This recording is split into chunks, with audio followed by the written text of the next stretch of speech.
After losing her husband, 69-year-old Mary's life fell apart.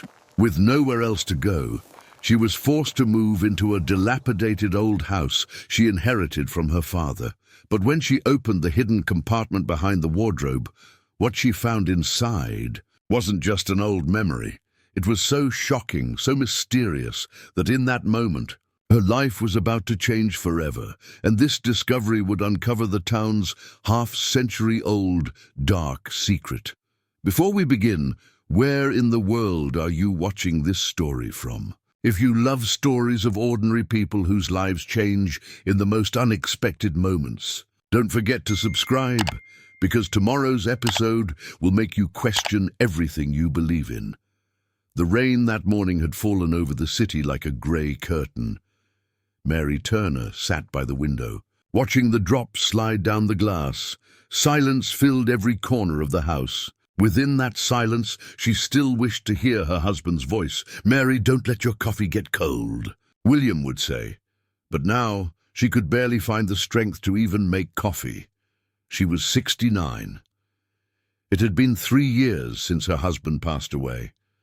Since that day, her life had slowly faded, the lights of the house and the light in her heart, both dimming, once filled with the laughter of 2 sons. The house had become an empty box, echoing with loneliness. The clock in the hallway ticked on, but she felt as though time itself had stopped 3 years ago. Each breath hurt her chest. Each step ached her knees, but what hurt most was her sons' indifference, Michael and Ethan, both drowning in their own lives. They had turned into strangers who labeled their mother simply as a responsibility. Michael was a city lawyer, fancy suits, expensive watches, and a polished voice.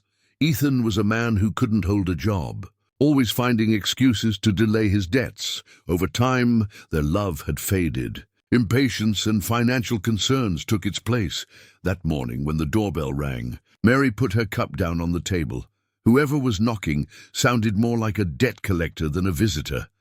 Michael entered, holding a stack of folders. "Mom, we need to talk.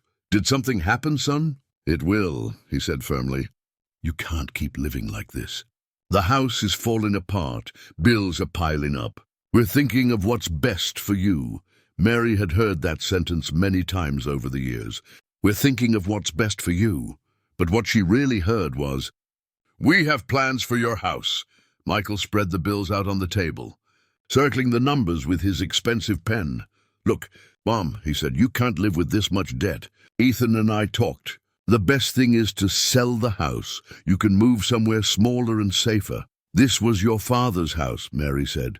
"Not anymore," said Michael. "Now it's just a burden." "I'm not a burden," Mary said, but Michael didn't listen. He spoke with the speed of a lawyer and the emotion of an accountant. That night Ethan came, barging in as if to confirm his brother's words. "Mom, Michael's right. The house is falling apart. We just want what's best for you." "You don't want what's best," Mary said. "You want what's easiest." Ethan looked out the window. "Taxes, maintenance, the neighborhood. You can't stay here. We'll get some money from the sale. We'll share the load." "You will never sell my home while I'm alive," Mary said. Ethan laughed, a cruel sound. "Sometimes you're more stubborn than anyone, Mom." That night Mary couldn't cry. She had long since run out of tears. The sons she expected to support her were the ones who hurt her most. She just stood by the window, listening to the children playing outside. Once upon a time, Michael and Ethan used to run out there too. Now, they were men trying to throw their own mother out of her home. The next morning, Michael came again, this time with a man in a white suit. "Mom, this is Mr. Peters from Social Services. Living alone isn't healthy. We found a special care facility for you." Mary's eyes widened. "You're sending me to a nursing home?" "You'll be safe," said Michael. "You don't want me safe," Mary said coldly. "You want me quiet and out of your way." Mr. Peters stepped in with a polite tone. "Your sons only want to help, ma'am." Mary's gaze sharpened like a knife. "My sons don't want to help. They want to get rid of me." "Shut your mouth, fat man." A heavy silence fell over the house. Then Michael dropped the folder on the table. "Pack your bag tomorrow morning. Mom, the car will come for you." That evening, Mary walked through every room of the house. Every corner held a memory. William's brown jacket in the living room, the chipped porcelain wedding gift in the kitchen, the family photo on the bedroom wall. Her son's young faces smiled back at her. She touched the picture and whispered, "When did you become strangers to me?" She took a small suitcase from the wardrobe. Inside, she placed a few dresses, a wool sweater, a prayer book, and William's photo. As she closed the lid, the words slipped softly from her lips. "This house is no longer mine." The next morning, the doorbell rang. Ethan was outside, his old car running in the street. "Mom, come on. I'm waiting in the car." "Where to?" Mary asked. "The nursing home. Michael will meet us there." Mary took her. Who came and looked straight into her son's eyes. "I have another place to go," she said. "Don't be ridiculous." "Your father's house," said Mary. "That old ruin on Hollow Creek Road. Don't you dare come looking for me there. You can't live there." Ethan shouted. "The ruined house isn't the problem," Mary said quietly. "The real ruin is you." As she went down the steps, neighbors peeked from their doors. Paula smiled falsely. "It's for the best," she said. Others whispered, "The boys are doing the right thing." Mary looked at no one. At the end of the street, a taxi appeared. She raised her hand. The driver rolled down the window. "Where to, ma'am?" "Hollow Creek, the old O'Neill house." "No one lives there," said the driver. "I do," said Mary. The city shrank behind her as the roads narrowed, and the signs disappeared. Concrete gave way to mud and dirt. The rain had stopped, but the sky was still grey. Mary held her suitcase on her lap. When she closed her eyes, she could hear William's voice. "A house isn't just walls. It's a home when there's a good heart inside." The taxi stopped between the fields. Before them stood a house about to collapse, its walls covered in moss. On the rusty plate by the door, only one word remained: O'Neill. The driver hesitated. "Will you be all right getting inside?" "I've stayed outside long enough," said Mary. "It's time to go in." The porch steps groaned like her old knees. The doorknob was cold as ice. She was the only one who had the key. She slid it into the lock. It creaked open, letting in heavy, damp air. Mary hung her coat on an old rack instead of swallowing her. The darkness of the house seemed to embrace her. "Hello again," she whispered, as if expecting to hear the voice of her childhood echo back. At the end of the hallway stood a wardrobe that seemed to grow out of the shadows. One of its doors was slightly ajar. Was it the wind or an invitation? She couldn't tell. She walked over and closed it gently. "Tomorrow," she told herself. "I'll look tomorrow." She laid a blanket by the stove and lay down on the old couch in the corner. For the first time in a long while, her heart felt more curious than afraid. In the middle of the night, she woke up. The stove had gone out. The air was cool. She listened to the house. The wooden boards whispered, as if sharing secrets they had kept for years. Mary murmured to herself, "Sometimes you have to be driven out of your home to remember who you are." Then she closed her eyes again and drifted into a deep, heavy but peaceful sleep. In the morning, light filtered through the curtains, turning the dust in the air into tiny golden specks. Mary slowly sat up, rubbed her knees and stood, leaning on her cane. She walked into the hallway, the faded paint on the walls, the outline of an old calendar, a rusty key hanging on a nail. A house's memory was as stubborn as a human's. In the kitchen, she turned the tap. The pipes groaned, and then the water came, first rusty, then clear. "At least something still works," she said, and couldn't help but smile. She found a small teapot, crumpled newspaper for the stove, and lit a fire. The flame started timid, then roared to life. When she stepped back into the hall with her coffee, she looked again at the wardrobe. This time, the doors were completely closed. But Mary was no longer the old Mary. She had traded her fear for curiosity. She set her cup aside, placed her hands on the doors, and took a deep breath. In her mind flashed everything she'd left behind in the city. The bills spread on the table. Mr. Peters' calculating eyes, Paula's gossip-soaked pity, Michael's pen shrinking a lifetime into numbers, and Ethan's hurried text, "Let's speed up the process." Everything was fast to them, except goodbyes, which were always slow and painful. She remembered the day she met William, running to return a forgotten hat left in a taxi. He'd turned and said, "You look like you've driven a few cabs yourself." And Mary had replied, "I'm just good at giving directions," when they built their home. They had no fancy furniture, just a table, 2 chairs, and an old radio that barely worked. Even the static counted as music, now that radio sat silent in the city house, like the voice Mary had silenced for years. Outside, the wind brushed the oak tree's branches together, like the sound of a violin. Mary wondered, why did Father love that tree so much? There was no answer. The answer itself was the tree, still standing. She opened the wardrobe door.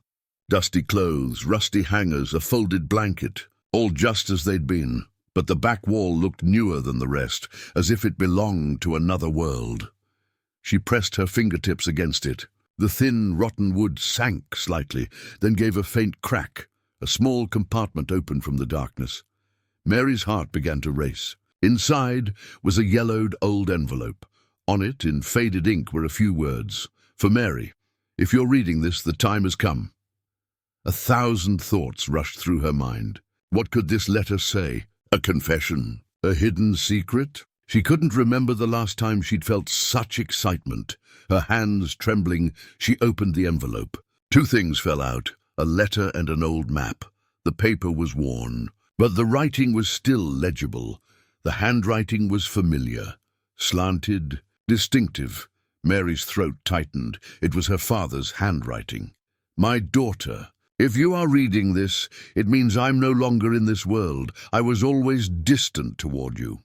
I worked too much and neglected to be by your side and share good times. I've paid the price for that every day. In my youth, I got involved in some bad business. Easy money, wrong friends, dangerous roads. They once made me rich, but later they filled me with shame. I hid that money. I never spent it, never touched it, because I knew what I held in my hands was dirty, behind this house, right beside the roots of the oak tree, buried beneath the soil. There's a chest. Inside it lies $10 million in cash. I know that number might sound impossible to you, but it's real. If you found this letter, don't let greed be the reason you use that money. My wish is that it brings peace to your heart. True wealth is peace. Your father, Thomas O'Neill." Tears rolled down Mary's cheeks. All those years, she had been angry with her father, always feeling the absence of his love. But now, in the lines of that letter, she finally found that love, even if it had come too late. "I thought you never understood me," she whispered. "But you did, long before I ever realized it, Father." She unfolded the map. A simple drawing, the house, the backyard, and the oak tree, a small X mark beside its roots. Mary put on her coat, took her cane, and stepped outside. The soil was soft after the rain. The wind rustled the oak branches. Brushing against the old house's walls, Mary touched the trunk. "All these years, and you're still here," she said softly. Then she set her cane aside and began digging with her hands. She knelt, scraping through the mud with trembling fingers. Her breath grew heavy, but she didn't stop. "Hold on," she told herself. Just a little more. Her fingers struck something, metal, a small, rusty chest. Her arms ached as she pulled it free, but she didn't give up. The lid was stuck. She pried it open with a rock, and with a hiss, it gave way. Inside were grey cloth bags. Their weight felt like the weight of years themselves. She untied one. The smell of money filled her nose. It was real, green, heavy and silent wealth. Mary's eyes widened. "My God," she whispered. All these years buried beneath the ground. For a moment she stood between joy and fear. This money could change her life or destroy it. "I can't protect this much money alone," she murmured. "But who can I trust?" She could never trust her sons. But as she looked at the money, she knew she needed help, someone who could quiet her fears. There was only one person who had ever truly stood by her, her cousin Rick. Mary found the old phone inside the house. The wires were corroded, but the line still worked. She opened the dusty phone book, found Rick's number, and dialed, a ringing tone. Once, twice, 3 times. "Who's this?" said a familiar voice. "Rick!" It's me, Mary. I can't believe it. It's been months since I heard your voice. Are you all right? I think I found something both good and bad. What happened? You need to come here. To the old house. Hollow Creek, there. That ruin's still standing? Yes, and there's a secret inside. Rick fell silent for a moment, then said, I'll be there in the morning. The next morning, the sound of an old blue pickup echoed through the valley. Mary peeked through the curtain. Rick had arrived. The years had given him not just age, but wisdom, broad-shouldered, grey-haired, but still strong. He smiled when she opened the door. Mary, you're still as stubborn as ever. It's a miracle this house is still standing. I'm still standing too, Mary said. They shared a warm hug. Rick laughed. Now tell me, you troublemaker, what did you find? They sat at the table as Mary showed him the letter and the map. As Rick read, his face grew more serious, more astonished. $10 million, he repeated. And that chest is still there, said Mary. You actually found it. Mary nodded. Yes, I saw it with my own eyes. My father hid it. I don't even know why. Rick leaned back in the chair. Your father was into dark dealings once. Maybe that's why. I don't know what to do, said Mary quietly. Rick lowered his head. That kind of money won't just endanger you. It'll endanger everyone around you. If your sons find out— I know, Mary interrupted. That's why I called you. Rick's eyes softened. What do you want me to do? First we hide it. Then we rebuild this house. They'll see the woman they tried to throw away, standing on her own 2 feet again. Rick nodded slowly. That's Thomas's blood talking right there. Together they went outside and reburied the chest. But this time, in a different place. They hid it under the floorboards of the basement. Rick pried up the planks, tucked the chest beneath, and covered it with a black rug. No one will find it, he said, for the first time in years. Mary's face looked peaceful, almost happy. That night they sat by the stove. Rick handed her a cup of coffee. How do you still look so strong after all these years? He asked. Mary smiled. I'm not strong, just not finished yet. What's your plan? Rick asked. Mary's voice hardened. Her gaze turned sharp. We'll repair this house. Clean the yard. No one will look down on this place again. And my sons, they'll be ashamed they ever tried to silence their mother. Rick nodded quietly. We'll start early tomorrow. But the next morning, an unexpected sound startled them both. An engine approaching. Rick ran to the window.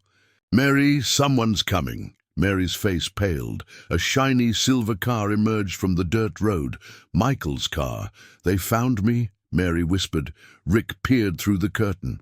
Stay quiet. Don't let them know you're here. Don't open the door. The car stopped in front of the old gate. Michael stepped out with Ethan beside him. Both looked angry, impatient. He pounded on the door. Mom, open up. What the hell are you doing? Living in this dump? Rick looked at Mary. Don't answer. Mom, this house is falling apart.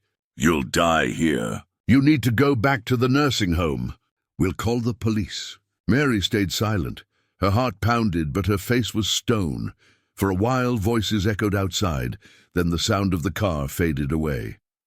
Rick exhaled. They're not going to leave you alone, Mary. Mary held her father's letter in her hand, her fingers tracing the words. True wealth is peace. No, she whispered. True wealth is sometimes refusing to stay silent. Rick raised his head. What do you mean? Mary smiled. We're going to rebuild this house. Every plank, every brick will be my rebirth. My sons will see I'm not something to be owned. Rick narrowed his eyes. And the money? Mary looked at the flames in the stove. For now it stays buried. But when the time comes, that money won't just change my life. It'll change this whole town. The wind rattled the windows. Mary looked out at the oak tree. My father didn't leave me money, she said softly. He left me a second chance. Rick bowed his head. Then let's not waste it. As night fell, the glow of the fire lit their faces. In the flickering flame, Mary saw her younger self, the woman she had lost years ago. Now she had found her again, and this time, no document, no son, no law would ever drive her out of her home again. The wind swept down from Hollow Creek, playing a sad melody through the broken windows of the old O'Neill house. But now, That sound wasn't haunting, it was alive, because for the first time in decades, someone was breathing there again. Mary and Rick had been working non-stop for days. They filled the cracks in the walls, repaired the window frames, pulled the weeds, and laid stones around the oak tree. Mary's hands were covered in cuts, but her heart had never felt stronger. For the first time in a long while, she felt alive. She knew her husband would have been proud to see her like this. One afternoon, as Rick worked on the carpentry, he smiled. "You know, Mary, fixing this house is like fixing you. Every nail feels like a piece of hope driven back into you." Mary turned her old mug in her hands by the stove. "For years I waited for someone to save me. Turns out salvation was in my own hands," Rick nodded. "Still, no one survives entirely alone. Sometimes you just need to remember the warmth of a hand." Mary smiled. "That hand is yours, Rick, and I'll never forget it." 2 weeks later, word began to spread through the town. "Mary Turner's back," a woman said in the grocery store. "She's crazy," said another. "Who'd live in that wreck?" But curiosity is stronger than contempt. One by one, people began walking down Hollow Creek Road. As they passed the house, they saw freshly painted windows and trimmed grass. Some stopped. Others whispered prayers. The place that had been abandoned for years was breathing again. Mary heard the talk but didn't care. She no longer listened to outside voices. She listened to her own. She wanted to prove to everyone that she could stand on her own feet. That night, as Rick drank tea on the porch, he looked up at the sky. "Mary, this silence doesn't feel right," he said. "What do you mean?" "Your sons. They've been quiet, but they haven't forgotten you. I bet they've heard about the house's transformation." Mary's face hardened. "I know, and they'll come back." "Then we'd better be ready," said Rick. Mary smiled. "I already have a plan." The next week, what they feared and expected happened. At dusk, 2 headlights appeared in the distance. A silver car moved slowly down the dirt road and stopped at the gate. Michael and Ethan stepped out. Mary stood at the doorway, Rick behind her. "Mom!" Michael shouted. "What are you doing?" "People are laughing at you. Living in this ruin is insane." Mary just looked at him silently. Ethan snapped, "We'll drown in debt if you don't sell this house." Mary's voice was calm but sharp. "I'm no longer your burden. I've taken back my life." Michael laughed. "Don't lie to us. Where'd you get the money? Someone helped you, didn't they? That cousin of yours?" A faint smile curved on Mary's lips. "You're right," she said. "Someone did help me. But it wasn't you. It was someone who believed in me, not in money." Ethan stepped forward, his voice rising. "This house is our father's sweat and labor. What's his is ours." Mary's eyes flashed. "No," she said slowly. "This house didn't belong to your father. It belonged to my father, your grandfather. You don't understand what these walls mean. In these walls lie his regret, his love, and his final will to me." The son's expressions changed. Michael's lips trembled. "Mom, don't be ridiculous." Mary's voice hardened. "The ridiculous ones are you. You invoke your father's name to claim an inheritance from me. But the real inheritance lies beneath that name. This place was built by my father, Thomas O'Neill, with his own hands. He put more than stone between these walls. He put his heart, and you want to sell that heart." Ethan lunged forward. "What inheritance?" Mary's eyes met Rick's for a moment. Rick gave a slight nod. "It's time," he said. Mary pulled an old envelope from her pocket. The letter, the faded writing, was still legible. When the sons saw their family name on it, the color drained from their faces. "What is this?" Michael asked. "A father's final word," Mary said. "My father's, your grandfather's." She set the letter on the table. Michael snatched the paper and read quickly. With every line, his face paled further. A chest buried behind the house. $10 million. True wealth is peace. Michael held his breath. Ethan whispered, "Is this some kind of joke?" Mary's voice was ice. "I wish it were. But it's real. That money waited in this soil for years. And you think it's your father's hard-earned fortune, but it was your grandfather's atonement," Michael shouted. "You're insane. We should take that money and go. It'll save our lives." Mary stepped closer. "It won't save your lives. It will kill your souls. I saw that in your father. Regret erodes a person far more than money ever can.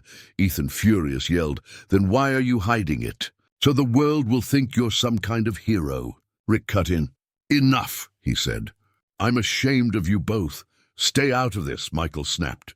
This is family business. Rick's voice turned to steel. Family? You left this woman alone for years, and now you dare say family. Mary stayed silent for a while, then walked inside. A metallic sound echoed from within the house. Moments later, she returned, carrying a chest. She opened the lid. Inside were grey bags, green banknotes. Her son's eyes widened. Ethan nearly rushed forward, but Rick blocked him. Mary looked at the chest, then at her son's. You will not touch this money. This is my father's, your grandfather's atonement. I didn't find it to spend it like you would. I kept it to make it not an inheritance, but a gift. Michael's voice cracked. What are you going to do then? Burn it all? Mary closed her eyes. No, but there's something else I have to burn first. She struck a match one by one. She fed the flames with old paperwork, forged signatures by her sons, the sale documents. Soon fire swept across the table. Michael recoiled. Mom, what are you doing? Mary's voice was resolute. For years you tried to silence me with papers. Now your papers will turn to ash. I'm no longer a signature on any page. I'm as real as my own name. When the flames died, Mary drew a deep breath. She closed the chest. Tomorrow, this house will be sold, but not to you. With this money, we'll build a community center for the town, a place for women, children, and the elderly. This house won't be mine alone anymore. It will belong to this town. Michael was speechless. Ethan lowered his head. Mary looked them over. It's time for you to go. I brought you into this world, but this world does not exist to serve you. The brothers got into the car without a word. The engine's sound faded into the distance. For the first time, Mary felt not anger, but peace in her heart. Months passed. With Rick's help, the house became the town's new center, O'Neill Community House. They built a playground in the garden, a library in the basement, and converted the old rooms into shelters. Every morning, Mary rose early, brewed tea, and prepared breakfast for the children who came. Women from the town volunteered. A woman who once feared loneliness now heard dozens of joyful voices around her. One morning, the postman arrived. He handed Mary a sealed envelope. Sender, Milton County Mayor's Office. Mary opened it. Inside was an official letter. Dear Mary Turner, for your contributions to the community and for giving hope to hundreds through the center you established, we extend our heartfelt gratitude. You have been chosen as an honorary citizen of Hollow Creek. The new center's name has been unanimously approved. The O'Neill House, Center of Peace. Mary's hands trembled. Tears rolled down her cheeks. Rick came over and placed a hand on her shoulder. You did it, he said. Mary smiled. We did it. But really my father did. That evening, she stepped onto the veranda. The sun was setting behind the oak tree. The wind seemed to carry her father's voice. She closed her eyes. Father, she whispered, you hid it in shame. I opened it with hope. True wealth is peace. I understand now, and I've found it. Rick came onto the veranda. What did you say? Nothing, Mary said with a smile. Just saying thank you. In the distance, children's laughter echoed. Warm light poured from the windows of the house. A place that had once been dark was now the town's beating heart. Mary sat by the stove and hung her father's letter on the wall in a frame. She added a small note beneath it. A heart that turns the shame buried in the soil into goodness can redeem a lineage. She lifted her mug of tea and looked out the window. The oak leaves danced in the wind. Once, a treasure had been buried beneath that earth. Now, the real treasure wasn't there. It was in people's hearts. Mary whispered to herself, true wealth is peace. And now I am rich. That night the wind rose again, but this time the O'Neill house did not tremble, because it was filled not with fear, but with love. The light spilling from its windows brightened the town's streets, leaving a trace of hope in every shadow. And the next morning, A small sign was placed in front of the house, O'Neill House, a place where love rebuilds what time destroyed. Mary stood before the sign, Rick beside her, holding her hand. "Ready?" he asked. Mary nodded. "Yes, for my father, for myself, and most of all for my sons, who will one day learn to understand their mother." As the sky turned a brilliant blue, Mary Turner smiled, because she finally understood a house's true foundation isn't cement, it's conscience. And in the heart of Hollow Creek, a woman, a father, and a town learned together how rich peace can make you feel. If you enjoyed this story, don't forget to like the video and subscribe to our channel.